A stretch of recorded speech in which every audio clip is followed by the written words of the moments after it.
Hi friend, welcome all of you. आज की class में हम डिस्कस करेंगे साइटोलॉजी पे, कोशिका विज्ञान पे। कोशिका विज्ञान क्या है? तो साथियों, विज्ञान की वह ब्रांच है जिसके हम कोशिका की स्टडी करते हैं, कोशिका की स्ट्रक्चर वगैरह का अध्ययन करते हैं। तो इसे हम क्या कहते हैं? कोशिका विज्ञान या साइटोलॉजी कहते हैं। अगर हम बात करें कि ये जो साइटोलॉजी है ये कहाँ से आई है, इसके फादर कौन है, who is the father of cytology, तो वो है Robert Hooke. Robert Hooke is father of cytology.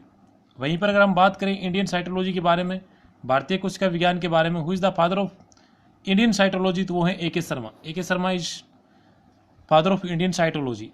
अगर हम बात करें कि आधुनिक जो कोशिका विज्ञान है, मॉडर्न साइटोलॉजी है, उसके फादर कौन है, तो स्वानसन जो है उनको मॉडर्न साइटोलॉजी या आधुनिक कोशिका विज्ञान के जनक कहा जाता है। एक बार फिर रिपीट कर रहा हूँ, साइंस की वह ब्रांच जिसमें हम कोशिका की स्टडी करते हैं, कोशिका विज्ञान कहलाती है।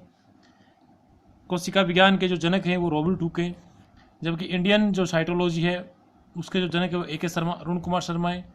और मॉडर्न जो साइटोलॉजी है उसके जो फादर हैं वो है स्वानसन। तो आई होप यू सभी का क्लियर है। नेक्स्ट स्लाइड की तरफ बढ़ते हैं। नेक्स्ट हमारा है कोशिका जो है वो है क्या, कोशिका को किस तरह से हम बात करते हैं, ये हम पूछा गया। तो व्हाट इज द सेल? तो सेल साथियों जो है वो आधारभूत यूनिट होती है, हमारी जो होती है बेसिक यूनिट होती है। इसके अलावा स्ट्रक्चरल और फंक्शनल यूनिट होती है।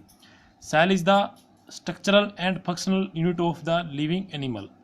Cell is the structural and functional unit of the living animal. जो भी लिविंग बींग है उस सभी के लिए क्या होती है? ये संरचनात्मक, क्रियात्मक व आधारभूत इकाई होती है। तो इसकी डिस्कवरी जो किसने की थी? तो डिस्कवरी सेल की सबसे पहले 1664-65 के अंदर रॉबर्ट हुक के द्वारा की गई थी। किसके द्वारा की गई थी? रॉबर्ट हुक के द्वारा की गई थी। रॉबर्ट हुक के द्वारा जो सेल की डिस्कवरी की गई थी साथियों, वो सेल थी डेड सेल, मृत कोशिका थी, क्योंकि उसने प्लांट सेल की सेल वाल पे स्टडी की थी। और सेल वाल जो प्लांट सेल की होती है वो डेड सेल होती है। तो इसने किसकी खोज की थी? तो वो की थी डेड सेल की डिस्कवरी की थी। किसकी? तो डेड सेल की डिस्कवरी की थी, और सबसे पहले डिस्कवरी की थी, इसलिए इसे हम कोशिका विज्ञान का जनक भी कहते हैं। अगर इसने जो सेल की डिस्कवरी की थी तो वो डेड सेल थी, तो हम बात करेंगे लिविंग सेल की डिस्कवरी किसने की थी, जीवित कोशिका जो है इसकी डिस्कवरी किसने की थी। और इस पर हम बात करें तो मैं आपको बताऊं, एंटोनी वॉन लेवेनहॉक जो है, एंटोनी वॉन लेवेनहॉक जो साइंटिस्ट है, इन्होंने क्या किया था? सबसे पहले लिविंग सेल की, जीवित कोशिका की डिस्कवरी की थी। इसके अलावा इन्होंने तालाब के जल में बैक्टीरिया की भी डिस्कवरी की थी, बैक्टीरिया की भी डिस्कवरी की थी, मतलब जीवाणुओं की भी खोज की थी। इसीलिए इन्हें बैक्टीरियोलॉजी, जीवाणु विज्ञान का फादर भी कहा जाता है। इसलिए इन्हें बैक्टीरियोलॉजी, जीवाणु विज्ञान का फादर भी कहा जाता है। और इन्होंने सबसे पहले स्पर्म यानी शुक्राणु की डिस्कवरी की थी। शुक्राणु की डिस्कवरी की बात करें, स्पर्म की डिस्कवरी की बात करें, तो वो भी कौन थे? एंटोनी वॉन लीवेनहॉक थे। नेक्स्ट स्लाइड की तरफ बढ़ते हैं तो हम बात करते हैं कोशिका के कितने प्रकार होते हैं। कोशिका के विकास के आधार पर जो प्रकार है उसके बारे में हम यहाँ पे बात करेंगे।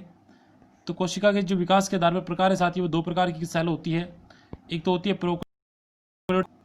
होती है प्रोकैरियोटिक कोशिका। ऐसी कोशिका जिसका केंद्रक नॉन वेल डेवलप हो, जिसका केंद्रक जो है अविकसित हो, नॉन वेल डेवलप हो, और न्यूक्लियर मेम्ब्रेन केंद्रक झिल्ली नहीं पाई जाती, उसको हम कहते हैं प्रोकैरियोट सेल। जो अभी हमने बात की थी बैक्टीरिया की, बैक्टीरिया के सारे इसके अंदर आते हैं। तो ऐसी सेल जिसके अंदर केंद्रक अविकसित हो, नॉन वेल डेवलप हो, और उसकी जो मेम्ब्रेन हो वो विकसित नहीं हो, न्यूक्लियर मेम्ब्रेन जिसमें नहीं पाई जाती, उसे हम प्रोकैरियोटिक सेल कहेंगे। माइकोप्लाज्मा और बैक्टीरिया सारे के सारी कोशिकाएं इसी के अंदर आती है। अगर यूकैरियोट की बात करें तो यूकैरियोट में वो सभी कोशिकाएं आती जो वेल डेवलप केंद्रक वाली हो, सुविकसित केंद्रक वाली हो, और केंद्र के चारों ओर झिल्ली पाई जाती है, मेम्ब्रेन पाई जाती है, न्यूक्लियर मेम्ब्रेन प्रेजेंट हो। तो प्रोकैरियोट और यूकैरियोट सेल में डिफरेंस यही है, उसका वेल डेवलप केंद्रक होता है यूकैरियोट का, जबकि प्रोकैरियोट जो होता है उसका नॉन वेल डेवलप केंद्रक होता है। नेक्स्ट अगर हम बात करें कोशिका जो होती है उसकी संख्या की, क्वांटिटी के आधार पर जीव कितने प्रकार के होते हैं, तो वो भी दो प्रकार के होते हैं। एक तो होते हैं यूनिसेलुलर, जिसमें एक ही कोशिका प्रेजेंट रहती है, उसको हम कहते हैं यूनिसेलुलर, जैसे अमीबा व पैरामीशियम, ये क्या है? यूनिसेलुलर है। जबकि दूसरे होते हैं मल्टी सेलुलर में जो दो या दो से अधिक सेल जिसके अंदर प्रेजेंट रहती है उसको हम कहते हैं मल्टी सेलुलर। जैसे जो भी जीव है जिसमें दो या दो से अधिक सेल है, जैसे पादप और जंतु, प्लांट एंड एनिमल, सारे के सारे इसके अंदर यूनिसेलुलर के अंदर आते हैं, जिसमें दो या दो से अधिक सेल प्रेजेंट रहती है। जबकि अमीबा व पैरामीशियम ऐसे जीव जिसके अंदर एक ही सेल पाई जाती है, लेकिन ये होते यूकैरियोट, इनकी सेल वेल डेवलप होती है, इसलिए क्या होते हैं? यूकैरियोट होते हैं, प्रोकैरियोट में नहीं आते।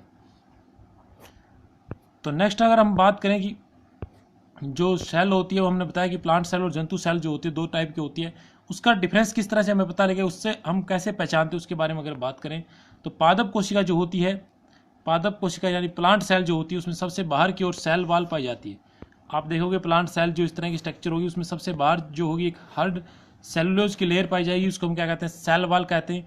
अगर सेल वाल प्रेजेंट है तो कौन सी सेल होगी? प्लांट सेल होगी। अगर सेल वॉल एब्सेंट है, ओनली सेल मेम्ब्रेन प्रेजेंट है, तो वो कौन सी सेल होगी? तो वो होगी एनिमल सेल। तो ये मेन डिफरेंस होता है एनिमल सेल व प्लांट सेल में। दूसरा अगर कॉमनली बात करें तो जो क्लोरोप्लास्ट जो होता है, हरित लवक जो होता है, वो पादप कोशिका में यानी प्लांट सेल में प्रेजेंट रहता है, एनिमल सेल में नहीं पाया जाता। तीसरी अगर बात करें स्टोरेज फूड की, तो स्टोरेज फूड जो होता है वो पादप कोशिका का स्टार्च या सेलुलोज के रूप में होता है, जबकि जंतु कोशिका जो होती है उसमें जो स्टोरेज फूड होता है वो ग्लाइकोजन या ग्लूकोज के रूप में होता है, नॉर्मली ग्लाइकोजन के रूप में रहता है। तो ये मेन डिफरेंस होते हैं। सेल के बारे में हमने बात की है। सेल जो होती है उसका अध्ययन हम साइटोलॉजी में करते हैं। सबसे पहले सेल की डिस्कवरी करने वाले थे तो वो थे रॉबर्ट हुक। उसके बाद में लिविंग सेल की डिस्कवरी की थी एंटोनी वॉन। लिवेनहुक जो है वो बैक्टीरियोलॉजी के भी फादर है, बैक्टीरियोलॉजी के भी जनक, और शुक्राणु की डिस्कवरी भी इन्होंने की थी। कोशिका जो दो प्रकार की होती है, प्रोकैरियोट सेल जिनका वेल डेवलप केंद्रक नहीं होता है, नॉन वेल डेवलप केंद्रक होता है, और जिनका वेल डेवलप केंद्रक होता है वो यूकैरियोट सेल होती हैं।